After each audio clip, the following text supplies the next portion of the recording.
to give a clear picture on why the governor should be impeached or why the governor should not be removed from office by way of impeachment. Just to remind you, is that there were preliminary objections that were raised by the governor's legal team on the threshold, indicating that the matter is lifeless and should not in any case proceed to the next stage, raising a number of issues, one being the 2/3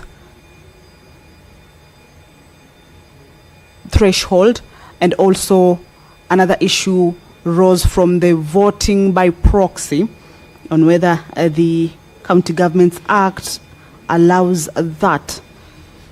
So those are issues that, as the governor's legal team gave out their preliminary remarks, also brought up some objections on that whole motion, indicating that it does not hold water and that it should not in the first place even move to the next stage. But their words or their position was quickly countered by the legal team from the County Assembly, indicating that in fact the matter or the motion met all the requirements and the threshold,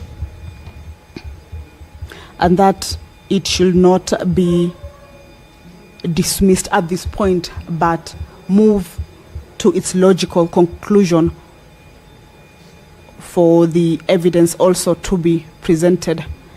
The Speaker should be coming to give a ruling on that, as he had directed before the House went on a lunch break. And now that the members are back, the Speaker is also expected to make his way into the chamber first to give a ruling on these particular preliminary objections that will give an understanding on where this particular matter stands, whether it will continue or the ruling will be in favor of the governor. Said that is to be made clear when the Speaker makes his ruling. But this is the resumption of the hearing and determination on the proposed removal from office by impeachment of the governor of Nyamira County, a matter that began this morning. The members of the Senate, being a full house, this matter is being considered at the plenary. Senate standing orders allows that such a matter could be considered by way of committee or plenary, that is full house when all the members are inside the chambers, or by way of committee. However, there was such a motion that was moved in the House last week for the matter to be considered by an 11-member committee.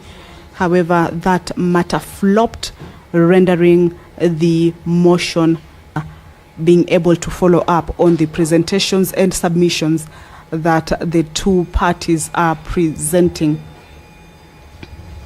for this, or rather regarding this matter.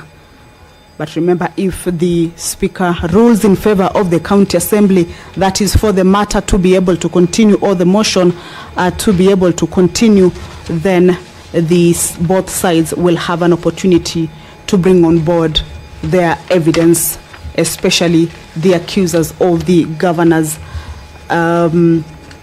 conduct will be required to present evidence, either by witnesses who will take the stand and take an oath that whatever it is that they are presenting before the House is nothing but the truth. Also, if there is any video or if there is any audio or if documents that the members of County Assembly deem fit for it to be presented as evidence or submitted as evidence that would support the charges that they have leveled against the governor, then that particular moment will come by.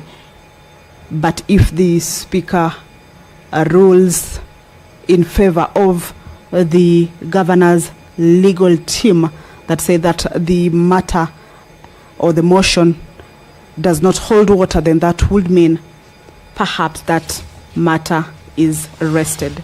We shall continue to take a look at some of the allegations the governor is facing this afternoon.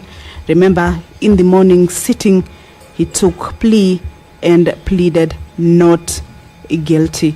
So all that will be made clear as the proceedings go on.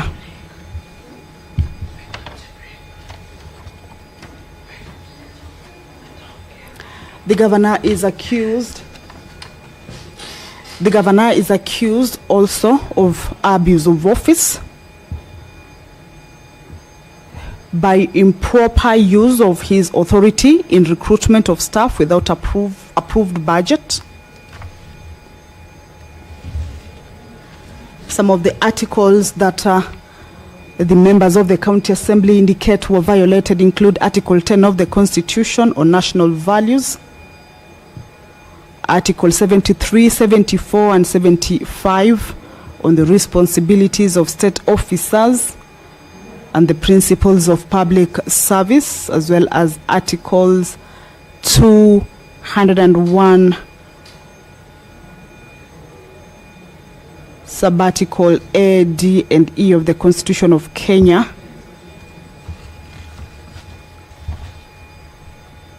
regarding openness and accountability, including public participation in financial matters, that public money shall be used in a prudent and responsible way.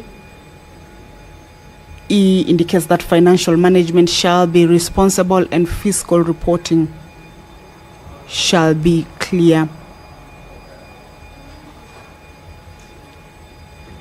The County Assembly indicates that the governor presided over and influenced the approval of recruitment of staff without an approved budget.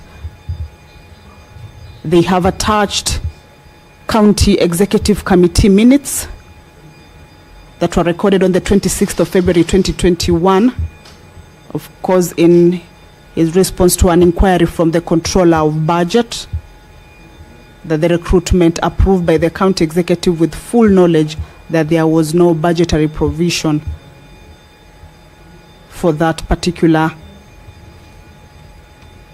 recruitment to be able to take place.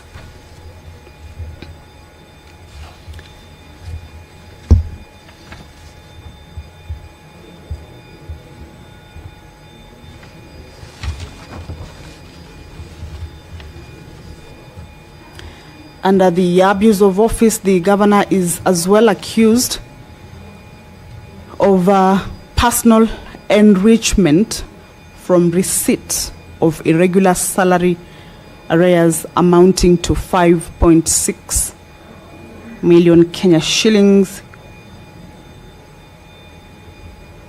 The Constitution indicates that there shall be openness and accountability, including public participation in financial matters.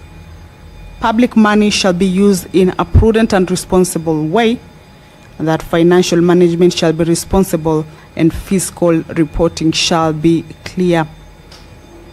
And whereas Article 234A of the Constitution of Kenya mandates the Salaries and Remuneration Commission to set and regularly review the remuneration and benefits of all state officers,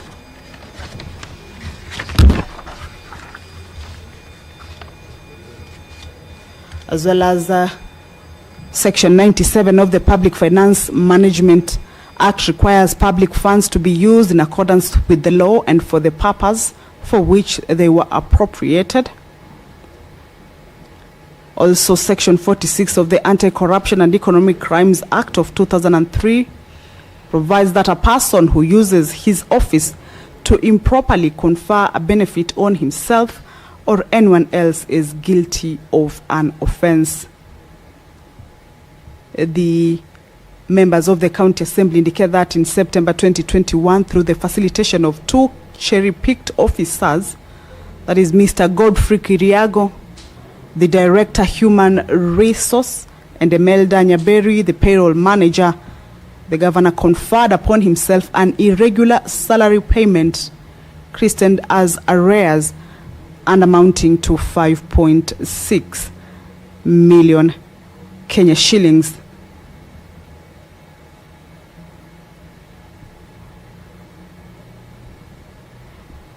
The MCAs also further indicate that there were no outstanding arrears due to the governor since his assumption to office had neither was he owed any arrears as a deputy governor.